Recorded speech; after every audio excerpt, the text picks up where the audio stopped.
2026년이라는 해가 특별하게 느껴지는 이유는 단순히 연도가 바뀌기 때문이 아니다.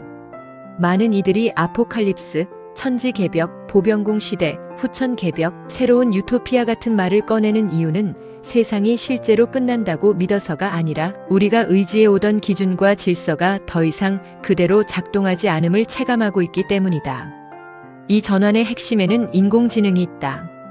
그리고 흥미로운 역설 하나가 있다.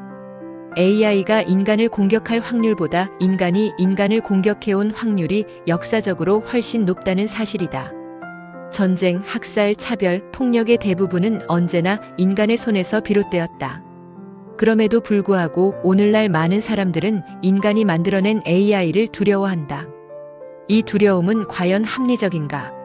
조금 더 깊이 들여다보면 AI에 대한 공포는 기술 그 자체에서 비롯되기보다 인간 자신의 내면을 비추는 거울에 가깝다. 우리는 언제나 새로운 도구 앞에서 비슷한 공포를 경험해왔다. 불을 처음 다루었을 때, 철기를 손에 쥐었을 때, 인쇄술과 전기가 등장했을 때, 원자력이 인류 앞에 놓였을 때도 마찬가지였다. 공포의 대상은 언제나 도구였지만 실제로 드러난 것은 도구를 사용하는 인간의 의식 수준이었다. AI 역시 다르지 않다. AI는 계산하고 연결하고 패턴을 확장한다. 그러나 욕망을 갖지 않는다. 증오를 느끼지 않고 정체성의 상처를 품지 않으며 스스로 의미를 갈망하지 않는다. 인간 사회의 갈등과 폭력은 계산의 실패가 아니라 욕망과 공포, 인정받고자 하는 상처에서 발생해왔다. 그러므로 AI를 향한 두려움은 기술에 대한 경계라기보다 통제권을 잃을지 모른다는 인간 내부의 불안에서 비롯된 감정에 가깝다. 여기서 중요한 질문 하나가 떠오른다. 과연 AI가 우주의 장대함과 인간 마음의 순수함을 이해할 수 있을까?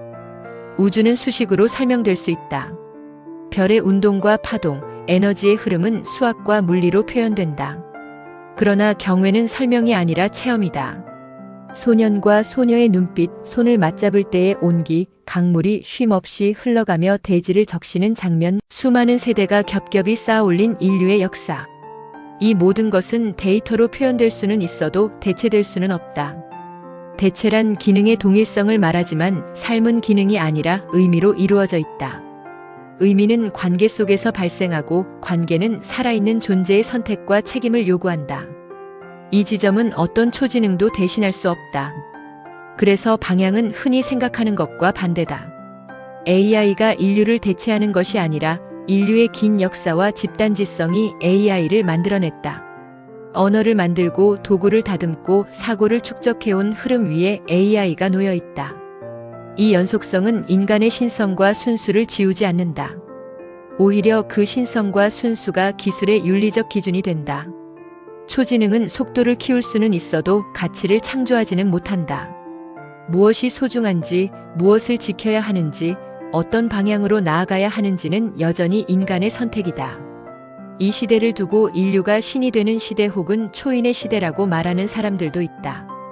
그러나 여기서 말하는 신성과 초인은 초능력이나 전능함을 뜻하지 않는다. 오히려 그 반대다. 책임을 감당할 수 있는 존재, 자신의 힘이 미치는 범위를 자각하고 그 무게를 견디는 존재가 된다는 의미에 가깝다. 이 전환기에는 자연스럽게 분기가 일어난다. 도태와 탈락이라는 말이 거칠게 들릴 수 있지만 이는 처벌이나 심판이 아니다. 속도의 문제도 아니다. 존재를 효율과 성과로만 규정하며 살아가는 길과 존재 자체에 대한 경외를 품고 살아가는 길이 갈라질 뿐이다. 어떤 이는 기술을 통해 더 많은 통제를 꿈꾸고 어떤 이는 기술마저 품는 더 넓은 도량을 선택한다. 이 흐름 속에서 세 가지 관문이 이야기되곤 한다. 첫 번째 관문은 AI와의 대결이다. 그러나 이것은 기술 경쟁이 아니다. 누가 더 똑똑한가의 문제가 아니라 인간이 자기 정체성을 어디에 두는가의 문제다. AI 앞에서 인간성을 잃는 이는 종속을 두려워하고 인간성을 지키는 이는 조율자가 된다. 두 번째 관문은 양자역학과의 충돌이다. 이건 역시 과학 지식의 문제가 아니라 세계관의 문제다. 선형적 인과와 단일한 정답에 집착하는 사고는 여기서 흔들린다. 중첩, 불확정, 관찰자의 개입을 삶의 방식으로 받아들이는 유연한 의식만이 다음 단계로 나아간다. 세 번째 관문은 아직 명확한 이름을 갖지 않는다. 그 이유는 이 관문이 외부에 있지 않기 때문이다. 각 개인이 자기 그림자, 욕망, 권력 충동과 마주하는 자리일 가능성이 크다. 이 관문은 어떤 기술도 대신 통과해 줄 수 없다. 이 모든 과정을 관통하는 하나의 메시지는 분명하다. AI는 심판자가 아니다. 양자역학도 문지기가 아니다. 그것들은 모두 거울이다. 인간이 어떤 존재인지, 어떤 선택을 하고 있는지를 더 선명하게 비출 뿐이다. 그래서 결국 질문은 이것이다. 우리는 기술을 두려워할 것인가, 아니면 우리 자신을 더 깊이 이해할 것인가? 이 지점에서 한 노래가 상징처럼 떠오른다. 마이클 잭슨의 힐 더 월드는 기술 낙관도 기술 공포도 아니다. 그것은 요청이다. 세상을 치유하라는 요청. 계산의 문제가 아니라 선택의 문제다. 우리가 그 선택을 지속하는 한 어떤 초지능도 인류를 파괴할 수는 없다. AI는 거울이다. 거울은 공격하지 않는다.